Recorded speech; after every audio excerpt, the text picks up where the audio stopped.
Oke guys, kali ini kita akan mengomentari berita yang akan bahas tentang masalah para wakil rakyat yang menutupi riwayat pendidikannya. Nah, untuk mengetahui konteks ya mari kita bersama simak beritanya. Kita mulai videonya. Sebanyak 211 anggota DPR tercatat tidak mencantumkan latar belakang pendidikan saat mendaftar ke Komisi Pemilihan Ya, Umum. ratusan Hal ini terungkap wakil dalam laporan rakyat. Badan Pusat Statistik 2024. Oleh sebagian kalangan, hal tersebut dinilai sebagai kemunduran demokrasi, mengingat keterbukaan informasi publik adalah hak rakyat, dan tertutupnya riwayat pendidikan Transparansi. para wakil rakyat justru mencederai prinsip integritas dan transparansi. Hmm. Komisi Pemilihan Umum sendiri menyatakan masih akan memverifikasi data tersebut secara lebih rinci. Lantas, apakah dengan tidak mencantumkan latar belakang pendidikan bisa diartikan sebagai kegagalan partai politik untuk mendorong kadernya lebih terbuka? Mengingat publik akan mempertanyakan komitmen mereka dan bagaimana mereka bisa dipercaya menjalankan demokrasi dengan baik.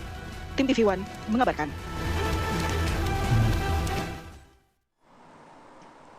Kembali di Apa Kabar Indonesia Pagi, kita akan dialog terkait dengan 211 anggota DPR RI yang ternyata tidak mengungkap riwayat pendidikannya ke publik karena ada opsi dari KPU pada saat pendaftaran ya. Apa sih yang kamu sembunyikan? Sebenarnya kan kalau disembunyikan itu kan ini kan menjadi dilema, menjadi suatu permasalahan yang mana memang disembunyikan itu karena ditawarkan pilihan sebelumnya KPU. Iya, Di mana tapi mereka boleh saja mempublikasikan latar belakang pendidikannya. Nah, kemudian Ya, masyarakat karena ada mempertanyakan opsinya. bagaimana transparansi dan moral dari para pemimpin elit kita. Begitu, betul Anita, sekali. Langsung kita akan bahas dengan Oke. narasumber yang sudah ada di studio maupun sambungan Zoom. Ada Mbak Titi Anggreni, pengamat pemilu. Selamat pagi, Mbak Titi. Selamat pagi. Kemudian ada juga Mas Heri Medrova, analis politik CISA. Selamat pagi, Mas Heri. Kemudian sudah bergabung juga melalui Zoom Ahmad Doli Kurnia, anggota DPR RI. Selamat pagi, Bang Doli. Selamat pagi, Bang Doli. Selamat pagi, Assalamualaikum warahmatullahi wabarakatuh. Waalaikumsalam. Waalaikumsalam. Saya yakin Bang Doli ini bukan salah satu dari orang-orang yang menyembunyikan latar belakangnya, karena dia udah S1, S2, S3 ya. Oke, tapi menyikapi ini seperti apa tanggapan dari Bang Doli? Saya belum tahu persis ya sebetulnya ada 211 itu apa yang kemudian dipersoalkan dengan tidak diketahuinya ya latar belakang pendidikan.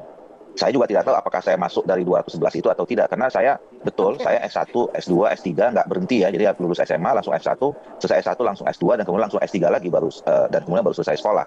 Dan saya memang selalu termasuk orang yang tidak pernah juga mau memberitahukan juga tentang saya udah sampai S3. Saya nggak pernah pakai gelar saya juga karena menurut saya ya gelar atau title itu ya cukup kita yang tahu dan orang tahu kapasitas kita saja. Kapasitas kita itu muncul karena memang latar belakang yang mungkin bentuk kita termasuk belajar formal, belajar informal gitu.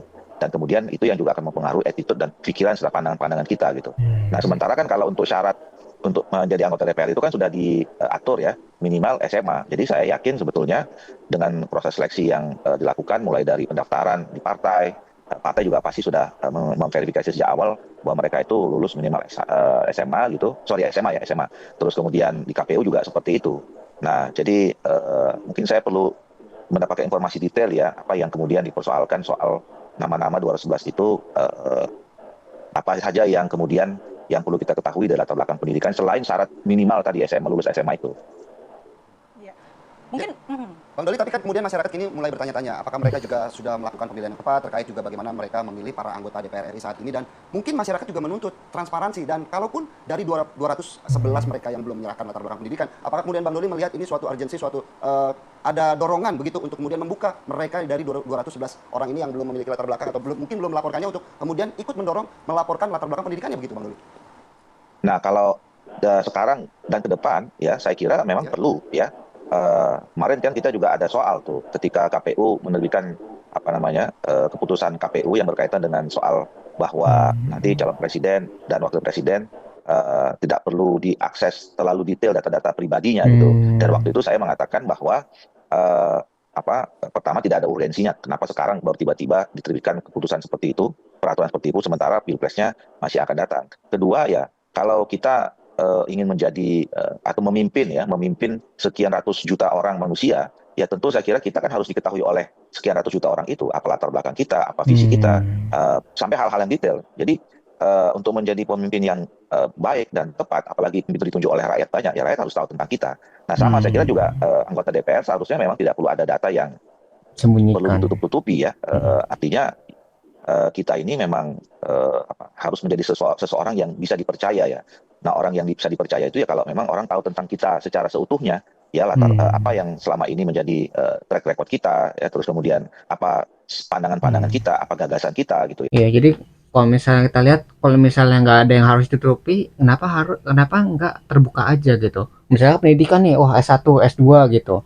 Ya kalau misalnya ada latar belakang seperti itu buat apa ditutup-tutupi gitu, kayak seolah-olah yang ditutup-tutup ini sesuatu yang penting gitu. Padahal kan kalau misalnya diketahui oleh publik sekalipun harusnya nggak masalah gitu ya, karena kan menyangkut kayak wah dia ini udah belajar gini loh, harusnya punya ilmunya. Nah ketika punya ilmunya harusnya masyarakat lebih percaya dengan orang tersebut. Kenapa yang jadi pertanyaan, kalau misalnya emang punya keahlian kenapa harus ditutup-tutupi gitu. Jadi kayak kok ini tutup-tutupi padahal kan kalau pendidikan tuh penting gitu. Kalau misalnya wah ini punya pendidikan, punya keahlian seperti ini gitu, tapi kok malah ditutup-tutupi gitu ya. Jadi harus ada transparansi yang jelas antara masyarakat dan pemimpinnya, sehingga kok wah kalau transparan, oh dia punya keahlian ini, masyarakat bisa percaya gitu ya. Saya sih bagus-bagus aja dan tidak ada masalah kalau memang seharusnya semua elit, apalagi orang-orang atau manusia Indonesia yang mengambil posisi berkaitan dengan soal pengambilan kebijakan yang berkaitan dengan hajat hidup orang banyak. Saya kira memang harus perlu diketahui latar belakangnya. Baik. Saya langsung mau ke Mas Ya, Heri, ini cukup karena ya pendidikan tuh kayak bukan aib ya. Kalau misalnya kayak sesuatu yang pribadi yang harus apa ya hubungannya sama masalah sendiri-sendiri ya itu mungkin nggak perlu diungkap ke publik ya. Misalnya kayak urusan keluarga, urusan apa itu mungkin nggak terlalu penting. Tapi ini kan pendidikan ya. Pendidikan itu nanti apa yang dia miliki, apa yang dia punya dalam otaknya itu bisa menentukan nasib rakyat gitu ya. Buat apa ditutup-tutupi kalau misalnya itu sesuatu yang tidak harusnya ditutup-tutupi. Ya itu yang jadi pertanyaan. mengutip bagaimana perkataan dari Bang Doli, urgensinya kenapa baru sekarang untuk diminta dibuka latar belakang pendidikannya begitu? Saya melihat Iya, bahwa gara-gara kemarin disrupsi kayaknya. ini, Oke.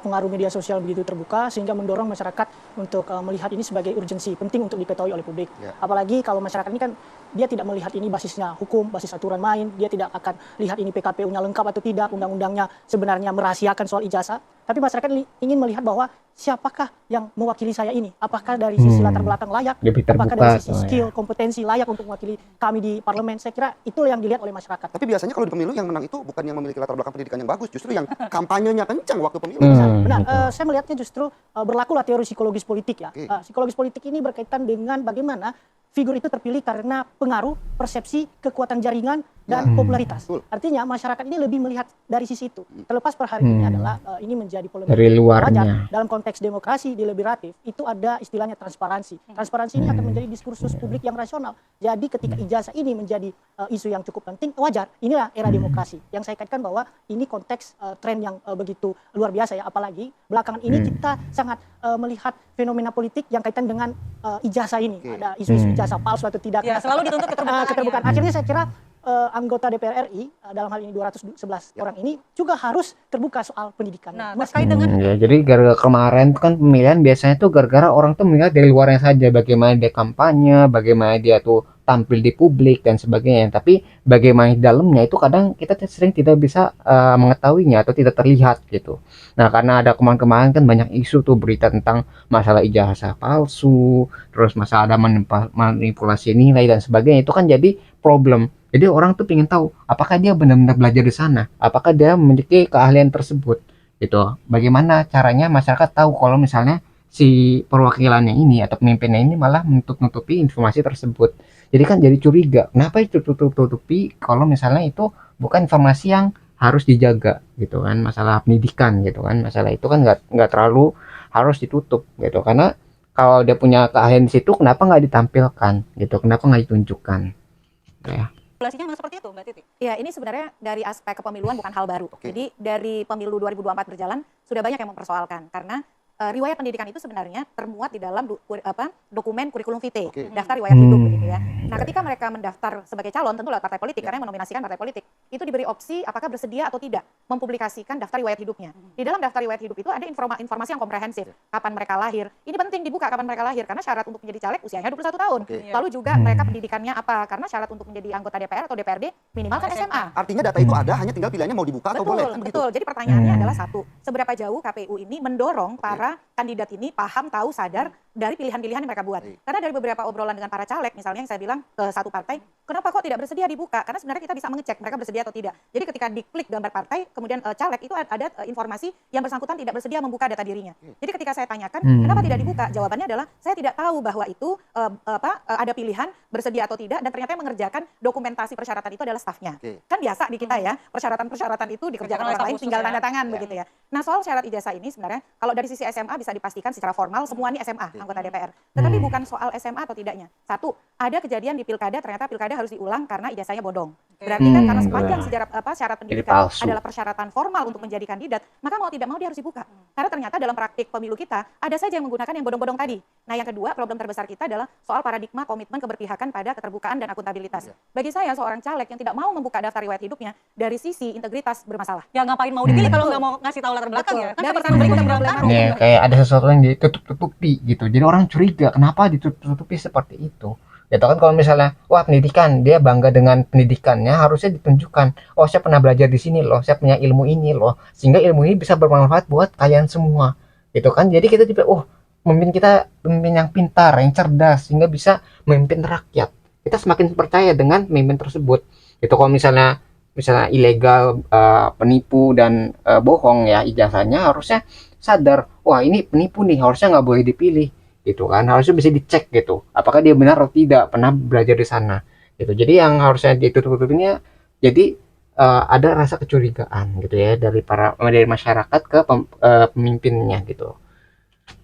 Ya, kita patut mewaspadai mereka yang tidak mau membuka rekam jejaknya, bisa jadi dalam proses kerjanya juga mereplikasi dan menduplikasi perilaku yang sama. Nah Karena itu yang ditutup itu sebenarnya bukan hanya soal riwayat pendidikan. Di dalam dokumen daftar riwayat hidup itu ada soal pengalaman organisasi. Ini Nah, penting itu, loh untuk melihat betul. misalnya benturan kepentingan Oke. atau profesi Ya, dia pengalamannya. sebelumnya. Apakah Apakah ada kesinambungan antara pendidikan dan juga jiwa kepemimpinan dong? bukan hanya jiwa kepemimpinan, tapi juga misalnya kita bisa melihat benturan kepentingan itu bukan hanya soal apakah dia keluarga ataukah dia kerabat. Kadang-kadang terbangun semangat korsa atau benturan kepentingan karena profesi yang sama, Oke. bekerja di tempat yang sama, Oke. sekolah di tempat yang sama. Kita kadang-kadang sama-sama tahu ya, favoritisme itu bisa muncul karena pertemuan-pertemuan yang sama. Iya. Dokumen riwayat hidup yang dibuka akan membantu kita mengenali, oh ternyata kenapa sih ini orang terlalu membela misalnya, ternyata satu angkatan. Apakah Nah, angkatan itu. di sekolah, apakah Ada angkatan misalnya sekolah hubungannya. kedinasan, itu bisa mempengaruhi benturan kepentingan dari seseorang. Semakin terbuka, maka semakin baik kita bisa mencegah benturan kepentingan dan juga politisasi jabatan pada posisi-posisi publik seperti anggota dewan. Tapi kalau anggota dewannya bilang kan dikasih choice begitu, jadi kita memilih. Kalau nggak ada choice-nya kan mungkin Ya. semuanya dibuka. Betul, itu satu sisi dan kita mengecam itu ya seharusnya dan tidak dilakukan itu. Kalau rekam medik oke lah ya. Tetapi ini kan persyaratan mendasar yang publik perlu tahu. Yang kedua, yang problem itu tadi lagi-lagi paradigma komitmen dan keberpihakan si anggota dewan sendiri. Dia kan ingin menjadi pejabat publik. Kalau tidak mau menjadi milik publik, ya tidak usah menjadi pejabat publik, jadi orang seperti saya saja begitu ya. Nah, karena mereka bekerja di ruang publik, pembuatan kebijakan publik, mengelola anggaran, hal-hal yang bisa mengarah kepada benturan kepentingan, penyalahgunaan itu kan harus dicegah. Nah, Mas Heri mungkin sedikit saja. Kalau tadi juga saya sudah bilang bahwa tidak ada kesinambungan antara pendidikan dan juga belum tentu dengan pendidikan yang tinggi bisa mungkin lebih dekat dengan masyarakat, bisa berorganisasi lebih baik, bisa memimpin masyarakat dengan lebih baik. Bagaimana mungkin kemudian tanggapannya? Ya, ini sejalan dengan perspektifnya Weber ya, bahwa karisma itu lebih penting daripada transparansi yang total mengenai ijazah atau pendidikan. Oke. Jadi konteksnya bahwa keterpilihan seseorang, figur menjadi misalnya pejabat publik, itu lebih dilihat dari seperti tadi saya sampaikan, ada faktor popularisme, ada faktor Kepentingan, konektivitas, kalau tadi Mbak Titi juga ada bilang ya. kepentingan, ada jaringan, dan termasuk karismanya. Terlambat nggak berarti kalau kemudian sekarang mempermasalahkan kok pendidikannya nggak kelihatan nih, belum dibuka begitu? Ya, saya rasa menurut saya kemarin sudah didorong ya oleh beberapa kalangan ya. Oke. Dan kalaupun sekarang digaungkan kembali tidak terlambat menurut saya. Oke. Karena memang harus dicek juga ini relevansinya dengan Undang-Undang Keterbukaan Publik yang jelas mengatakan bahwa soal ijazah ini adalah dokumen yang harus disimpan dengan baik. Artinya tidak terlalu terekspos hanya untuk kepentingan tertentu. Dan lagi pula per hari ini kan KPU dalam hal sebagai penyelenggara harus mendorong undang-undang itu harus direvisi. Oke. Karena acuan KPU pasti ke aturan main. Baik, terkait dengan aturan. Tadi juga saya penasaran apakah memang karisma ini cukup untuk modal untuk menjadi anggota dewan. Jangan sampai karena pendidikan yang tidak mumpuni jadinya seperti salah satu oknum di Gorontalo nih, mau merampok negara padahal sudah duduk sebagai anggota dewan. Kita akan bahas, tapi kita jeda terlebih dahulu pemirsa, tetaplah di Apa Kabar Indonesia Pagi. Jadi mempertanyakan apakah pendidikan itu jadi berhubungan sama tingkah laku. Itu jangan-jangan hanya dipilih gara-gara populer, gara-gara wah ini orang terkenal saja. Sehingga ketika terpilih mereka tidak memiliki kemampuan yang cukup untuk memimpin atau mengurus negara. Yaitu jadi kemarin kan banyak tuh. Misalnya gara-gara mungkin nilainya kurang bagus, kurang berpengalaman, akhirnya ketika memutuskan sesuatu nggak bagus hasilnya. Itu yang jadi pertanyaan, gara-gara banyak pemimpin kita yang tidak kompeten ya, banyak yang bermasalah. Kita lagi kita ke Bang Doli tadi. Jadi kalau misalnya dari pemimpinnya walaupun SMA, tapi SMA ini dia punya banyak pengalaman ya tentang masyarakat, itu menurut saya tidak masalah ya. Karena ya dia punya kemampuan yang sesuai dengan eh, posisinya gitu. Jadi itu yang tidak dipermasalahkan. Kalau misalnya dia punya kemampuan tadi gitu. Yang jadi masalah kan tadi mungkin dia punya pendidikan yang cukup, tapi tingkah lakunya tidak mencerminkan pendidikannya. Itu yang dipermasalahkan sama masyarakat. Jadi mau dibuka nih transparan biar kelihatan. Oh ini dari lulusan ini toh gitu. Jadi lulusan ini kurang baik atau kayak gimana? Ya atau enggak temennya masalahnya gitu, koneksi tadi kan masalah benturan kepentingan. Sepakat bahwa informasi mengenai riwayat pendidikan itu tidak masalah dibuka dan itu memang penting untuk transparansi sebagai pejabat publik Dan ya. juga menampilkan kredibilitasnya Nah, saya loh. Tapi sebagai anggota DPR, menurut Bang Doli, bagi mereka ini yang tidak membuka riwayat pendidikannya namun tetap terpilih duduk di anggota dewan, kira-kira alasannya apa, Bang? Apakah seperti yang disampaikan Mas Heri tadi bahwa ternyata riwayat pendidikan tidak terlalu penting untuk bisa menuju ke Senayan? Iya, saya tidak mau terlalu fokus kepada soal kenapa mereka tidak mau terbuka atau tidak ya, karena memang masih pasti punya alasan masing-masing yang bisa juga termasuk alasan yang disampaikan oleh Titik tadi ya. Tapi menurut saya ke depan ya memang harus sudah mulai dibiasakan ya semua aturan-aturan yang berkaitan dengan pemilihan atau penetapan pejabat publik itu dilakukan seterbuka-terbukanya gitu. Nah apalagi kan kita belajar ya dari kejadian beberapa atau dinamika yang terjadi belakangan ini, itu kan seolah-olah memang menunjukkan adanya diskoneksitas ya, adanya jarak antara rakyat dengan institusi-institusi yang mereka pilih atau mereka tetapkan. Nah seharusnya memang ke depan itu institusi-institusi ya pemimpin, wakil rakyat gitu ya, itu dari proses awalnya memang harus diberi kesempatan ya rakyat atau masyarakat untuk mengetahui seterang benderangnya nih siapa yang mereka akan tunjuk sebagai wakil atau pemimpinnya.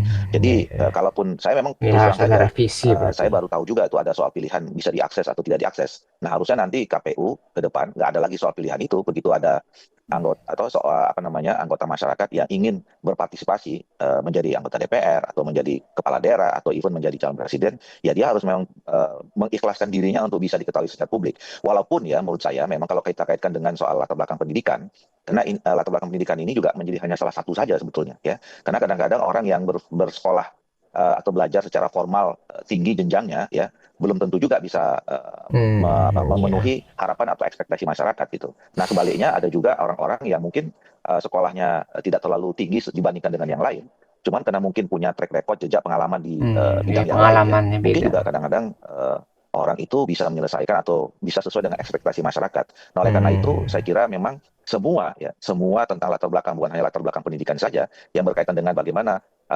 masyarakat bisa menilai bahwa sosok atau figur yang ingin mereka berikan kepercayaan itu betul-betul memang sesuai secara objektif dan rasional, bahwa mereka ini cukup dianggap layak, pantas, proper gitu ya untuk berjuang membela kepentingan mereka, kepentingan rakyat, dan kemudian mengambil keputusan-keputusan yang penting, strategis berkaitan dengan kepentingan rakyat, bangsa, dan negara. Jadi pendidikan tadi ya, itu secara formal itu bukan satu-satunya faktor, tapi ada faktor-faktor lainnya yang menyebabkan dia itu terpilih. Nah, kalau misalnya itu adalah salah satu faktor, kenapa tidak dibuka saja? Itu karena kan pendidikan tadi itu berhubungan sama publik juga, karena publik harus mengetahui bagaimana dia itu pendidikannya apa gitu, ya formalnya bagaimana dan kemampuan apa yang dia punya, ya minimalnya apa gitu. Walaupun ya tidak satu-satunya pilihan atau satu-satunya faktor yang menyebabkan dia itu terpilih. Misalnya dia punya pengalaman di organisasi, nah itu organisasi apa yang menyebabkan dia itu memiliki keahlian tersebut.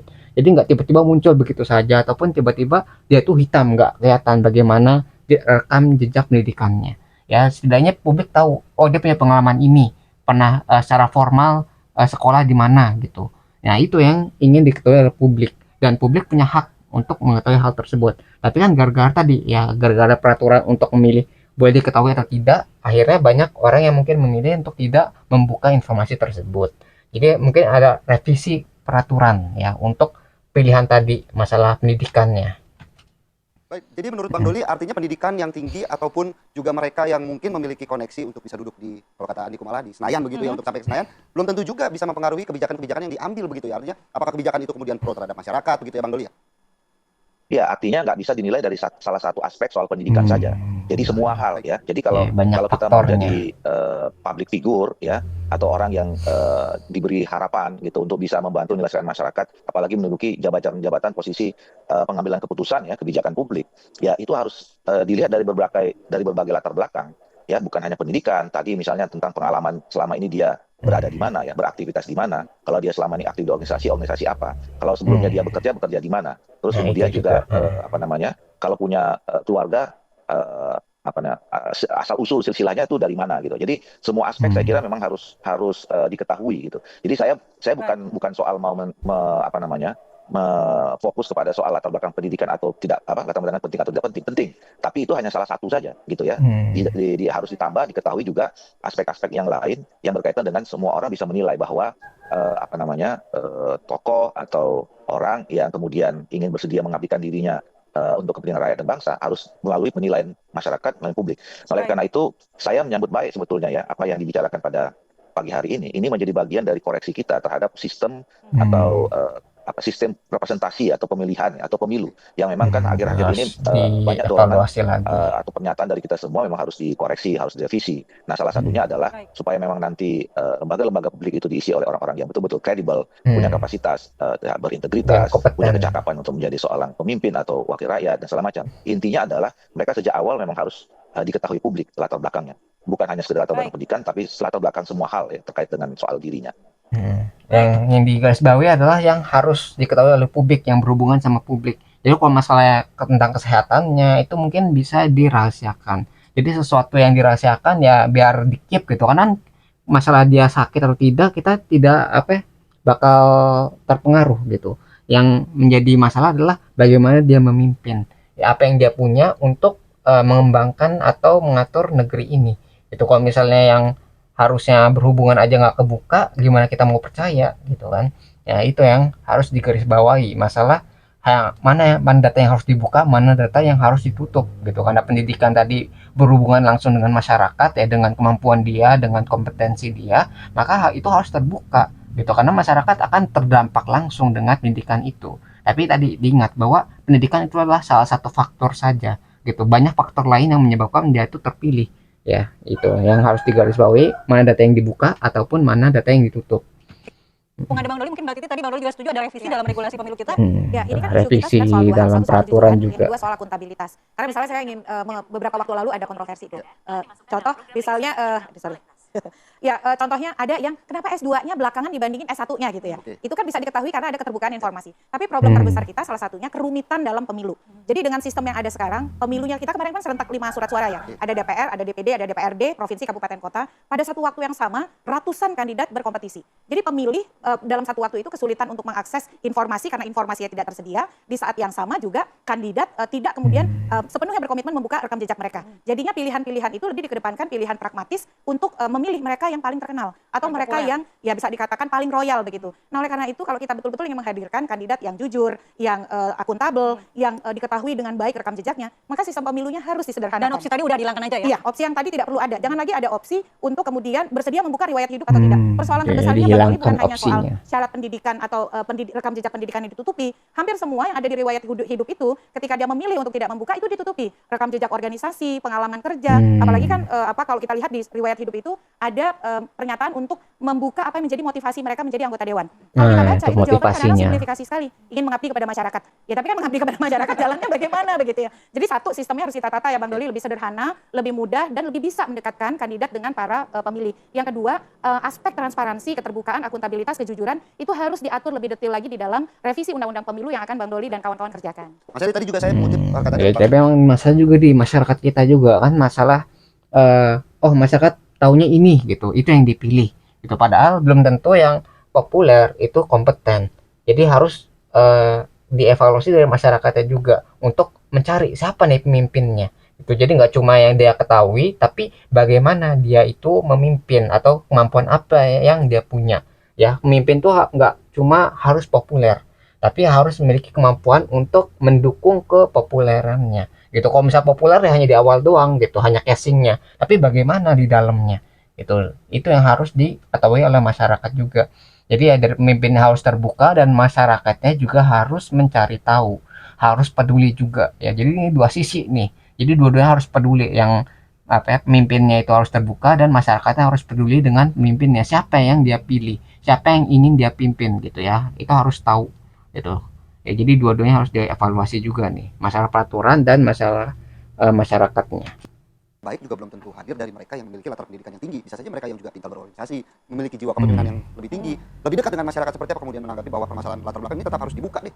Menurut saya tetap dibuka karena tadi banyak kelemahan, artinya banyak minusnya lah, banyak kurangnya kalau misalnya tidak terbuka. Satu, kita ini negara demokrasi. Dua adalah persoalan ijazah ataupun pendidikan ini kemudian menjadi polemik yang berkepanjangan dan menyita perhatian publik ketimbang hal-hal yang substansi yang harusnya dibahas oleh parlemen atau DPR RI. Artinya masalah ijazah, masalah pendidikan segeralah untuk di-clearkan. Apakah memang dibuka seterang benderang atau justru ditutup? Atau berarti keterbukaan latar belakang pendidikan ini hanya sekedar untuk supaya tidak ada masalah lain di kemudian hari gitu? Ya, menurut saya salah satunya itu. Oke. Nah, yang kedua, di sisi lain kita harus belajar juga dengan negara-negara demokrasi yang lainnya. Jadi ada beberapa negara demokrasi, saya kasih contoh misalnya Italia, India. Anggota parlemennya itu tidak secara terekspos pendidikannya. Jadi saya kira bahwa mungkin jangan-jangan Indonesia ingin meniru negara-negara tersebut ya. Dan saya rasa bahwa demokrasi Indonesia seharusnya berbeda dengan demokrasi negara-negara itu. Prinsip keterbukaan ini, transparansi ini adalah bagian dari, sekali lagi saya katakan adalah demokrasi yang deliberatif. Ya, sosok figur yang memang mumpuni secara kapabilitas perlu kita ketahui apakah mereka ini layak untuk mewakili atau justru tidak layak. Baik, saya sepakat karena kalau kita ingin mewakilkan kebutuhan, kepentingan dan harapan kita kita harus mengenali dong siapa yang mewakili kita. Tapi Jangan sampai beli kucing dalam karung. Iya, Mas. tapi sebenarnya ini juga jadi momen kan pemilu sudah selesai. Bang Doli dan kawan-kawan di parlemen berbenah karena kalau kita lihat situs DPR tidak semua juga riwayat hidup rekam jejak anggota parlemen itu dibuka. Nah, Jadi salah waktunya ya. ya Salah salah waktunya. waktunya latar belakang pendidikan. Dia bukan mengupload ijazah juga ya, latar belakang pendidikan dia Mungkin sekolah hanya di mencantumkan mana. saja bagaimana Betul. sekolahnya, stratanya. Betul. Riwayat organisasi, riwayat pekerjaan, apa yang menjadi motivasi mereka untuk duduk di parlemen. Baik. Sudah saatnya sekarang dibuka seterang benderang Baik. mungkin ke publik. Terima kasih Mbak Titi, Mas Heri, dan Terima juga Bang Doli kasih. sudah bergabung bersama kami di Apa Kabar Indonesia pagi hari ini. Menarik Sama-sama. ya. Yang penting. Ya, itu jadi gara-gara kemarin tuh banyak masalah, yang masalah ijazah lah, masalah rekam jejak lah. Jadi masyarakat makin penasaran kan, ya makin peduli dengan pemimpinnya. Nggak cuma kayak wah pemimpinnya nih bagus gitu. Kalau misalnya pemimpinnya emang kompeten, kadang-kadang masyarakat tuh tidak mempertanyakan latar belakang pendidikannya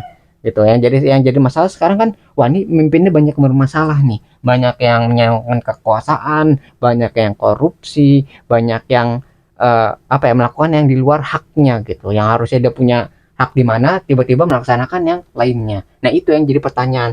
Nah jadi pertanyaan ini, pemimpin kita ini kompeten atau tidak, memiliki prestasi atau tidak gitu, pantas untuk memimpin atau tidak, itulah yang jadi pertanyaan. Sehingga tadi wah jangan-jangan pendidikannya bermasalah gitu, sehingga karena pendidikannya bermasalah jadi orangnya juga bermasalah gitu kan. Itu yang ingin dibuka sama publik gitu. Jadi ada hubungannya tuh antara pendidikan sama tingkah laku yang dia punya ya. Apa yang dia lakukan itu jadi sorotan sekarang kan. Apalagi banyak ya kemarin tuh yang mungkin yang ada yang palsu, yang nipu, ada yang membuat-buat gitu kan. Itulah yang jadi pertanyaan, apakah benar-benar layak atau tidak untuk dipilih gitu. Kalau misalnya dari awal udah bohong, ke depannya mungkin bakal bohong lagi gitu. Jadi kita nyari pemimpin yang benar jujur dengan dirinya, tentang mungkin dengan pendidikannya, dengan keinginan dia memimpin dan sebagainya, supaya ketika dia duduk di sana ya, duduk di kursi kepemimpinan itu benar-benar bisa memimpin rakyat ya, sesuai dengan apa yang diinginkan oleh rakyat. Ya itu mungkin harapan kita ke depan ya, tentang pembahasan masalah ini, tentang masalah yang ditutup-tutupi ya, tentang pendidikan, riwayat pendidikannya. Nah mungkin itu yang bisa kita pelajari dari berita ini. Nah kalau kalian tertarik dengan sumber beritanya, yang sudah saya cantumkan di deskripsi video. Dan mungkin sekian yang bisa saya sampaikan, semoga video bisa bermanfaat. Kurang lebih ya mohon maaf, kita ketemu lagi di pembahasan selanjutnya, insya Allah.